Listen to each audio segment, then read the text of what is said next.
Shalom dan selamat pagi jemaat yang dikasihi oleh Tuhan. Kita patut mengucap syukur atas kasih setia Tuhan yang senantiasa bersama dengan kita. Hari ini kita akan melanjutkan aktivitas kita, tepatnya hari Senin 18 Agustus 2025. Tuhan menolong kita untuk beraktivitas, namun sebelum itu kita akan mendengarkan firman Tuhan yang akan menjadi penuntun dalam perjalanan kehidupan kita. Sebelum baca firman Tuhan, mari jemaat kita berdoa. Pujian syukur kami panjatkan hanya kepadamu Tuhan, Allah yang senantiasa mengaruniakan cinta kasih dan topangan dalam hidup kami sebagai anak-anak-Mu. Kami akan membaca dan merenungkan firman Tuhan. Mampukan kami dengan tuntunan kuasa Roh Kudus-Mu ya Tuhan, sehingga kami dapat memahami kebenaran firman Tuhan dengan baik dan benar. Di dalam nama Tuhan Yesus kami berdoa. Amin. Injil Matius pasal 24 ayat 15 hingga ayat yang ke-28.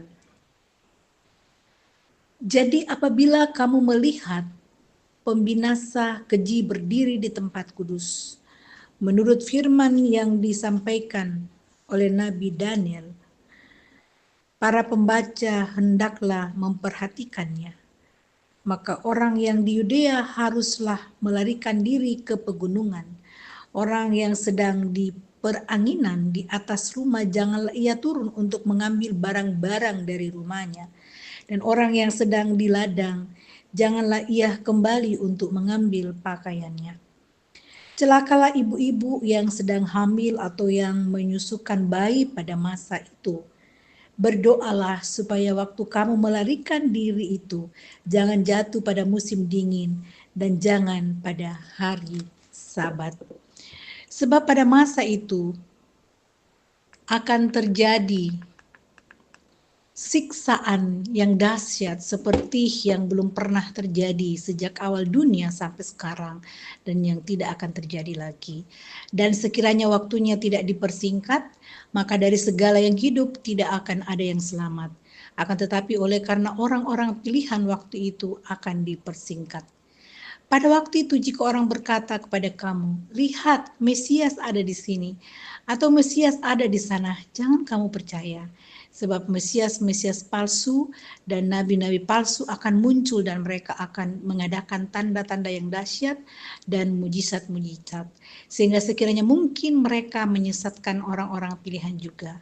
Camkanlah, aku sudah mengatakannya terlebih dahulu kepadamu. Jadi apabila orang berkata kepadamu, lihat ia ada di padang gurun, janganlah kamu pergi ke situ, atau lihat ia ada di dalam bilik, janganlah kamu percaya. Sebab sama seperti kilat memancar dari sebelah timur dan melontarkan cahayanya sampai ke barat, demikian pula lah kelak kedatangan Anak Manusia. Di mana ada bangkai, di situ burung nasar berkerumun. Amin.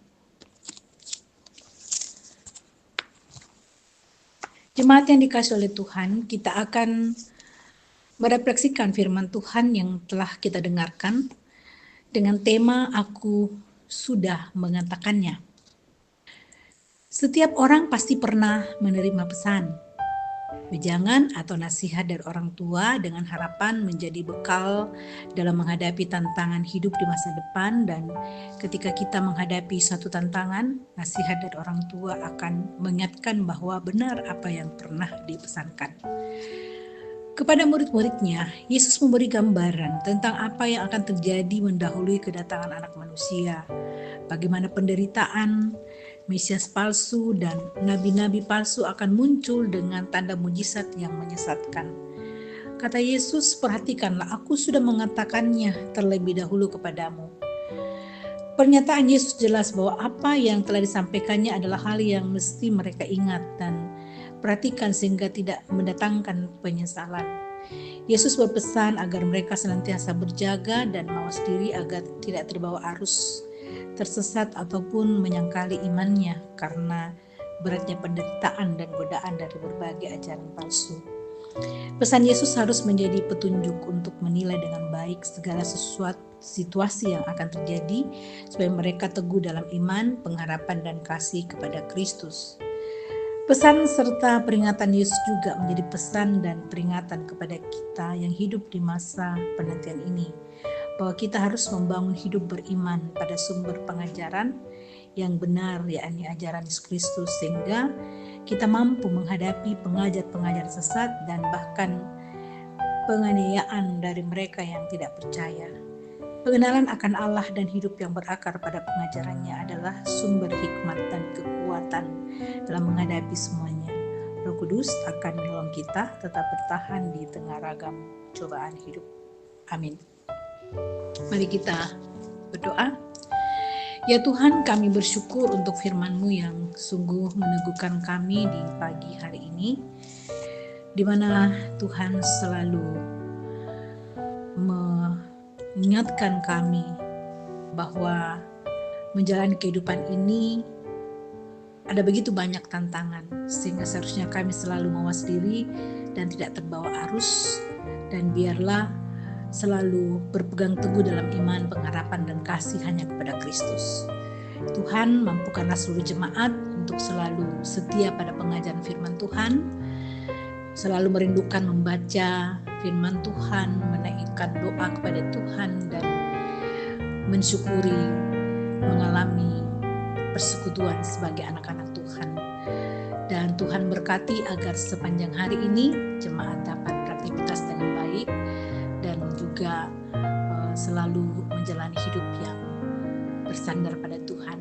Hari ini juga kami bersyukur bersama dengan dua orang tua kami yang Tuhan tambahkan usia, mensyukuri pertambahan usia buat Oma Arung atau yang kami akrab menyapa Mama Tua, Ibu Serli Parangan, Pak Sambe, dan juga Oma Jo atau Ibu Lydia Supriyadi. Ya Tuhan, berkati kedua orang tua kekasih kami di masa mengalami pertambahan usia dari Tuhan. Mereka senantiasa selalu sehat, kuat dalam iman kepada Tuhan, dan selalu menjalani hidup yang penuh damai sejahtera karena kedekatan yang intim dengan Tuhan dalam perjalanan kehidupan mereka. Dan Tuhan kiranya memberkati kami untuk beraktivitas hari ini, bahkan menikmati libur bersama merayakan Hari Ulang Tahun Republik Indonesia yang ke-80. Tuhan, inilah doa dan syukur kami. Jangan pernah meninggalkan kami Tuhan. Kami sampaikan semua ini kepadamu hanya di dalam nama Tuhan kami Yesus Kristus. Amin. Selamat berulang tahun untuk Ibu Serli Parangan, Mama Tua, dan juga Ibu Lydia Supriyadi, Oma Jo. Tuhan senantiasa memberkati. Selamat beraktivitas jemaat. Tuhan juga